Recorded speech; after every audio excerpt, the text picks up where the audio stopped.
Ano bang advantage working with Pokwang as a comedian? And then, of course, may drama tong pelikula to. How was it generally? How was it working with her? And did you have a hard time making her shift from comedy to drama? Anything like that? Sobrang hard time. Hindi, joke. Sobra. Hindi, how is it working with a comedian? Ang comedian, ito nakangiti. Pero ito malalim. Ito may mga dinadaanan. So, ang madali yun, yung comedy. Tapos, natural lang if you have a good script. Tapos, meron kang magaling na artista. Tapos, pag ginawa niyo yung eksena, through ninyo, dinadagdag niya eh. Kasi ganun lang lagi yun eh. A director will guide. But the artist, knowing their character, dinadagdag, ini-enhance.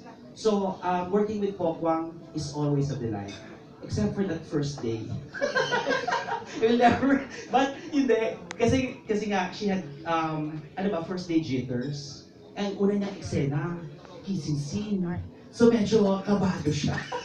But other than that, it has always been a delight.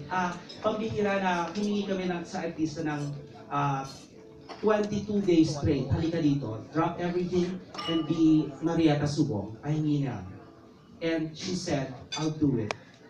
On day off, first day, wala. Dumating siya gabi pa, first day tomorrow, shooting na tayo. Tara. And she's very professional. And it's always a pleasure working with Mamang. Yeah, thank you. Hindi mo sa pelikula to. Saka, anong lesson natutunan mo portraying itong role na ito, itong latest role na ito? At gaano ba kahirap itong role na ito?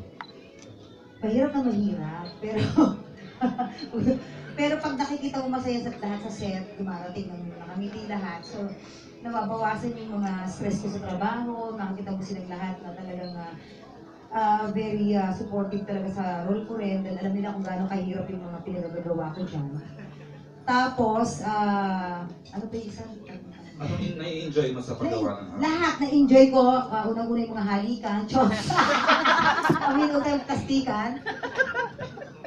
Gusto yun? Tapos, ano pa ba? Yung teka lang. Kumalma ka, Richie. Kumalma ka. Ate ko. Tawag yung panahon na habang nag-shooting kami, napakaganda ng weather kasi hindi mainit. Nakisama talaga sa amin. And anong lesson? Kasi sa totoong buhay ko, ang nanay ko ngayon medyo uma-Alzheimer's na rin. Dun sa karakter ng aming Papa Frank. Na parang sa mga ganitong panahon na ang mga magulang natin, mas kailangan nila tayo. Kaya yun ang struggle ng buhay ko. Uunahin ko ba sarili ko o itong pamilya ko na kailangan ako. Sa ngayon, yun ang nararamdaman ko po sa nanay ko sa totoong buhay. Kasi hindi na niya ako tinatawag na Marietta, kung ano-ano na tinatawag niya sa aking pangalan. Kahapon lang, sabi niya sa akin, kumain na ba ako? Yung ganon. So, parang yun ang lesson na nakuha ko sa pelikulang to na habang nandito pa sila, habang nabubuhay pa sila kasama natin, ibigay na natin kung ano yung nararapat na pagmamahal para sa kanila. Only question lang. Dalawang pelikula po kung ginawa mo na puro nakaset sa abroad. Sa dalawang pelikula nga, anong nakikita mong buhay ng mga Pilipino sa abroad na palagay mo medyo malungkot at on the other hand, medyo masaya naman? Yung pagtitiis, yung sakripisyo na mapalayo sa mga mahal sa buhay, yun eh. Pero ang nagbibigay na lang ng saya sa kanila, yung maibigay nila yung pangangailangan ng pamilya, na yun naman talagang pinangarap nila. Kaya sila bakit sila nagtitiis ng malayo na ilang taon, yun.